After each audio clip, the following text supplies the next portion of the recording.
श्री गुरु चरण सरोज रज निज मन मुकुर सुधारे बरनौ रघुबर। जय कष्टभंजन देव। डिसेम्बर એટલે ઉત્સાહનો મહિનો। આ ઉત્સાહના મહિનામાં ઉત્સાહ વધારવા માટે રાજકોટની જનતા માટે કષ્ટભંજન દેવ ખુદ રાજકોટમાં પધારી રહ્યા છે। તારીખ 27મી ડિસેમ્બરથી 2 જાન્યુઆરી સુધી રાજકોટના રેસકોર્સના મેદાનની અંદર હનુમાન ચાલીસા યુવા કથાનું આયોજન અથાણાવાળા શ્રી હરિપ્રકાશદાસજી સ્વામીના મુખેથી આપણે સૌ હનુમાન કથાનું શ્રવણ કરીશું। એમાં પણ ખાસ 31મી ડિસેમ્બરે જે આપણે જુદી રીતે અત્યાર સુધી ઉજવતા હતા, પણ 2 વર્ષ પહેલાં જ્યારે સ્વામીજીના સ્વમુખેથી આપણે કથા સાંભળેલી અને 31મી ડિસેમ્બર જે રીતે ઉજવેલી એના કરતાં પણ ખૂબ જ વધુ અને સુંદર સુચારુ રૂપે સારી રીતે અને ભવ્યતાથી આપણે ઉજવવા જઈ રહ્યા છીએ। ગયા વખતે જેટલી જગ્યા હતી એના કરતાં પણ 3 ગણી વિશાળ જગ્યાની અંદર આ આયોજન થવા જઈ રહ્યું છે। રાજકોટના તમામ યુવક યુવતીઓને હનુમાન જન્મોત્સવમાં આવવા માટે અને 27થી લઈ અને 2જી તારીખ સુધી હનુમાન ચાલીસાની યુવા કથા સાંભળવા માટે થઈને હું આમંત્રણ આપું છું। આ કથા મિત્રો એવી છે કે કોઈ વ્યક્તિ દ્વારા નહીં, કોઈ સંસ્થા દ્વારા નહીં, કોઈ ટ્રસ્ટ દ્વારા નહીં, સ્વયંભૂ સમગ્ર રાજકોટ એમ કહી શકે કે આ કથા મારી છે। 18 વર્ણ અને નાનાથી લઈ અને મોટા માણસ સુધીના તમામ લોકોની આ કથા છે।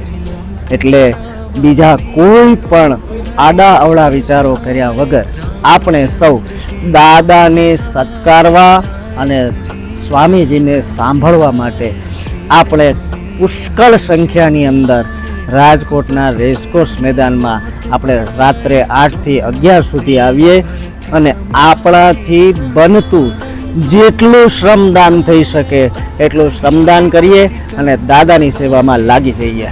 સૌરાષ્ટ્રની પાવન અને પવિત્ર ભૂમિ એવા રાજકોટ શહેરની અંદર આગામી 27 ડિસેમ્બરથી 2 જાન્યુઆરી સુધી રાજકોટના ખૂબ જ અહોભાગ્ય કહેવાય એવી ભવ્યાતિ ભવ્ય શ્રી હનુમાન ચાલીસા યુવા કથાનું આયોજન થવા જઈ રહ્યું છે।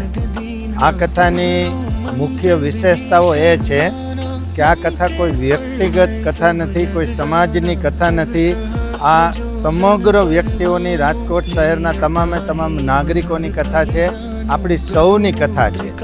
એ ઉપરાંત આ કથાની બીજી વિશેષતા એ છે કે આ કથા દ્વારા માત્ર ને માત્ર યુવાનો એ હનુમાનજીને પોતાના રોલ મોડેલ બનાવે, હનુમાનજી જેવા ગુણો એ યુવાન બાળકો અને યુવતીઓની અંદર વિકાસ પામે, એ મુખ્ય ધ્યેય આ કથાનો છે।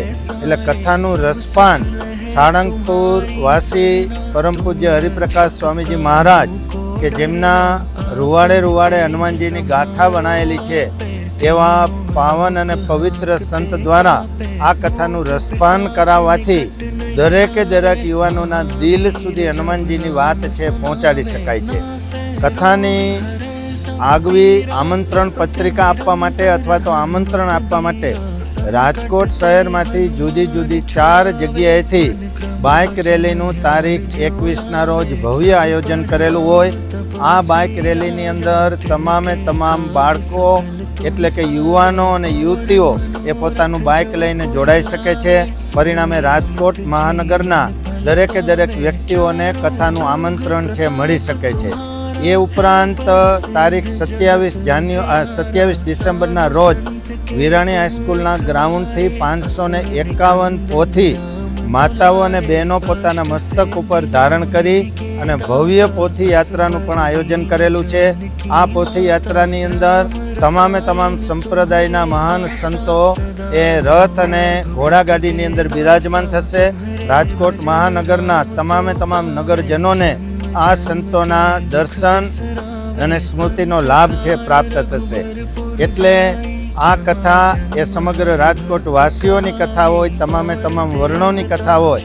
યુવાન અને યુવતીઓને હનુમાનજી જેવા અતુલિત બલધામા જેવા સ્વયંસેવકો બનાવવા માટેનો ભવ્ય ઉદ્દેશ સ્વામીજીનો હોય એટલે મિત્ર મંડળ સહિત આડોશી પાડોશી સહિત કુટુંબીજનો સહિત તમામે તમામ વ્યક્તિઓ આ કથાનું રસપાન કરવા માટે પધારે એવી હનુમાન ચાલીસા યુવા કથા સમિતિ દ્વારા ભાવભર્યું નિમંત્રણ આપવામાં આવે છે. કષ્ટભંજન દેવની જય જય.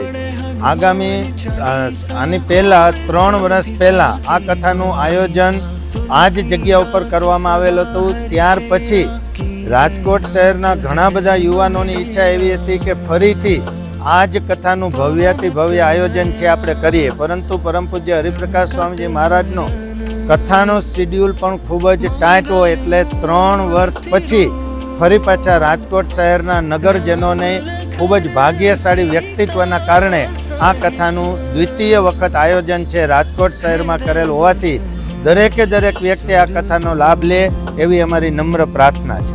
પરમ પૂજ્ય હરિપ્રકાશ સ્વામીજી મહારાજ એ હનુમાન ચાલીસાના ગુણગાન ગાવામાં એટલા બધા વ્યસ્ત અને મસ્ત બની જાય છે કે પોતે જ હનુમાનજીનું સ્વરૂપ હોય એવું ધારણ કરી અને કથાનું રસપાન સંગીત શૈલી સાથે કરાવે છે. એ ઉપરાંત બાળકોને પણ આ કથાની અંદર રુચિ પ્રાપ્ત થાય એટલા માટે વિવિધ પ્રકારના સાંસ્કૃતિક કાર્યક્રમોનું પણ આયોજન કરવામાં આવેલું છે, જેનો પણ નગરજનો ખૂબ જ આનંદથી લાભ લઈ શકે. દરેકે દરેક વ્યક્તિની કથા છે, દરેક સમાજની કથા છે, આપણી બધાની કથા છે, એટલે કોઈ પણ વ્યક્તિને બેસવા માટે કે કથા સાંભળવા માટે કોઈ પણ પ્રકારની અવ્યવસ્થા કે અસગવડતા છે થશે જ નહીં, કારણ કે મિનિમમ 50,000થી વધારે બેઠકોની વ્યવસ્થા કથા સમિતિ દ્વારા કરવામાં આવેલી છે અને દરેકે દરેક વ્યક્તિ ચેર ઉપર બેસી અને પોતાની કથાનું રસપાન છે કરી શકશે.